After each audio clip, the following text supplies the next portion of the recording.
All right, welcome to the deep dive. Today, we're doing a deep dive into something pretty fascinating, where Kenyan politics kind of spills over into, well, everyday culture. We're focusing on a viral phrase that just seemed to explode across the country recently. Yeah, it's a great example. We've been looking through articles about this one specific phrase, one used by former deputy president, and how it wasn't just like a political slogan. It really caught on online in daily conversation. It's quite something. Exactly. So, our mission here is to sort of unpack the story behind it. Where did it come from? What's the political background? And crucially, why did this phrase resonate so much? How does a political moment turn into pop culture? It's amazing how fast it can happen, right? Language from a politician just jumps off the rally stage and suddenly everyone's saying it. The articles we looked at describe how this phrase, "Hi Cousins," which is attributed to former Deputy President Rigathi Gachagua, became instantly recognizable. Okay, yeah, let's get into that origin. Where did High Cousins actually start? Well, the articles point to a specific political tour. He was in the Ukambani region, that's southeastern Kenya, and he was there with other key figures like Wiper Party leader Kalonzo Musyoka. Right.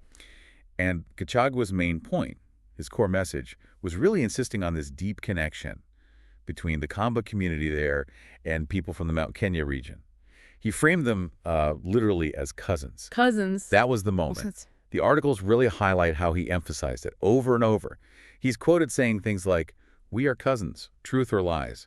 Hi cousins, hi cousins, hi cousins." Wow, really repetitive. Yeah, and then asking, should cousins love each other or not love each other? Should cousins look for government together or not look for it?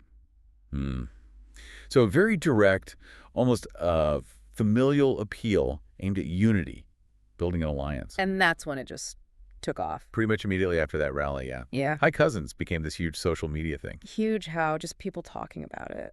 Not just talking about it, using it. The articles describe it as instantly viral.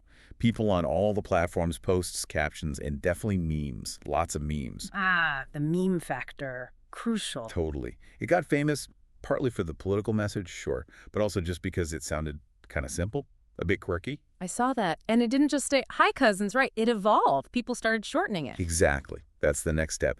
The articles show Kuzo popping up really quickly. Kuso. Yeah, as this popular sort of cheeky variation. People use it with friends, Yeah. maybe political allies too, or just generally when they want to signal, solidarity or some shared link, Yeah. often with a bit of humor. Okay, so Kuso shows it really moved beyond just the original political speech. Oh, absolutely. It jumped into general slang, social media chat very fast. So why? Why this phrase? There are lots of political sound bites. Why did High Cousins catch on so strongly? The articles suggest a few key reasons. First, that cousins idea. It tapped into some existing cultural stuff. Some sources mention like historical links or legends connecting the Gikuyu from Mount Kenya and the Akamba from Ukambani. So the idea had some roots. Ah, so it wasn't completely out of nowhere. There was a cultural hook. Right. Second, the timing and context were huge. That rally was seen as Gachagua cozying up with figures like Kalonzo Musyoka, which was interpreted by many, according to the sources, as a new political alignment forming. And notably, it positioned him as something of a critic of President Ruto. That shift created political buzz, some tension. Okay, so a pivotal moment. Definitely. And High Cousins became this simple, really memorable shorthand for that whole developing situation, this potential new union. So it's a mix then, tapping into cultural memory, landing at a key political moment, and just being kind of catchy and relatable. That's basically it, yeah. The articles paint that picture. Political language hits something relatable, maybe humorous, maybe culturally resonant. And then social media just amplifies it like crazy. It becomes part of the vocabulary, culturally speaking. So this phrase ended up being both, like a symbol for a specific political shift and just a fun term people use. Exactly. It works on both levels. Okay, so wrapping up this deep dive, what's the big takeaway here? Well, as the articles really show, a simple phrase, seemingly just dropped at a political rally, can go absolutely massive.